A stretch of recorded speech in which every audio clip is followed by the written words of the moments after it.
Le conflit israélo-palestinien est l'un des plus longs et des plus complexes de l'histoire moderne. Ses racines remontent à la fin du XIXe siècle, avec l'essor du sionisme, un mouvement prônant la création d'un État juif en Palestine, et du nationalisme palestinien, qui revendiquait l'autodétermination pour la population arabe déjà présente dans la région. Les deux groupes revendiquant le même territoire, les tensions se sont exacerbées.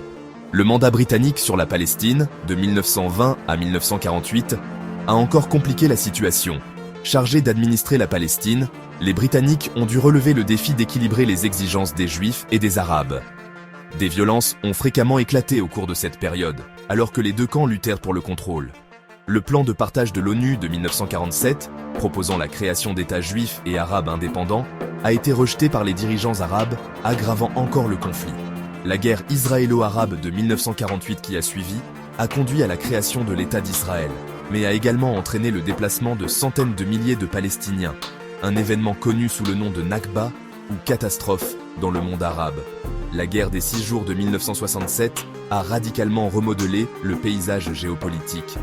La victoire d'Israël a entraîné l'occupation de la Cisjordanie, de Jérusalem-Est, de la bande de Gaza, du plateau du Golan et de la péninsule du Sinaï. Cette occupation a alimenté le ressentiment et la résistance palestiniens. Les décennies suivantes ont été marquées par des cycles de violence continue, des négociations de paix infructueuses et la montée de groupes extrémistes palestiniens et israéliens. Les accords d'Oslo dans les années 1990 ont offert une lueur d'espoir. Cependant, l'assassinat du Premier ministre israélien Yitzhak Rabin en 1995, la poursuite de l'expansion des colonies israéliennes en Cisjordanie et le déclenchement de la seconde intifada en 2000 ont brisé le fragile processus de paix. Le conflit israélo-palestinien reste à ce jour sans solution, caractérisé par la méfiance, la violence et l'impasse politique. Les services de renseignement israéliens jouent un rôle crucial dans l'appareil sécuritaire du pays. Née de la Haganah, l'organisation paramilitaire juive d'avant l'indépendance, ces agences ont été au cœur de la défense d'Israël depuis sa création. Le Mossad, chargé du renseignement extérieur, est réputé pour ses opérations clandestines et ses capacités de collecte de renseignements. Le Shin Bet, le service de sécurité intérieure, se concentre sur la lutte contre le terrorisme et le contre-espionnage en Israël et dans les territoires palestiniens. Amman, la branche du renseignement militaire, fournit des évaluations stratégiques et un soutien en matière de renseignement aux forces de défense israéliennes. Ces trois agences opèrent dans le plus grand secret, collaborant souvent mais se livrant également à des rivalités internes. Dès le départ, les agences de renseignement israéliennes ont été chargées de protéger le jeune État contre les menaces extérieures et la dissidence interne.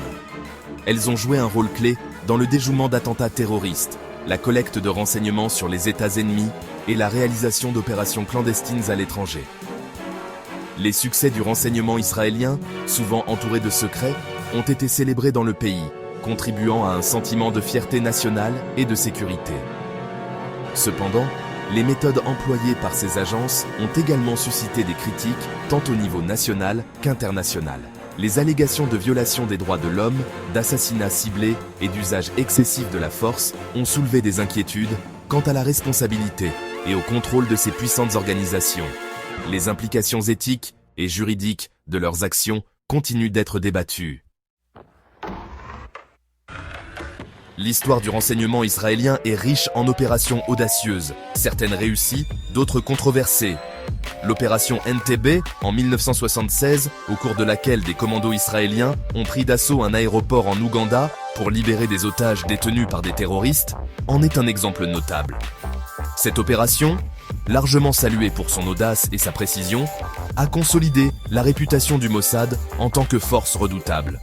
Une autre opération importante a été l'assassinat de plusieurs personnalités clés de l'Organisation de libération de la Palestine dans les années 1970 et 1980.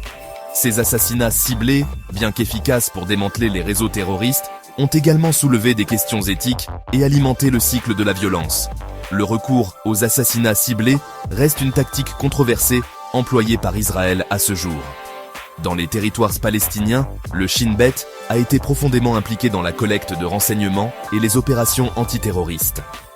Le réseau d'informateurs de l'agence, souvent recruté par des moyens controversés, a fourni des informations précieuses sur les activités des militants.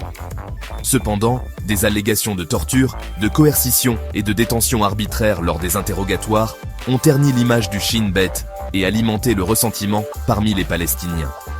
L'impact de ces opérations sur les relations israélo-palestiniennes a été profond. Alors que les agences de renseignement israéliennes soutiennent que leurs actions sont nécessaires pour protéger l'État du terrorisme, les Palestiniens considèrent souvent ces opérations comme des actes d'oppression et des violations des droits de l'homme. Le manque de transparence et de responsabilité entourant ces activités aggrave encore la méfiance et l'animosité entre les deux parties.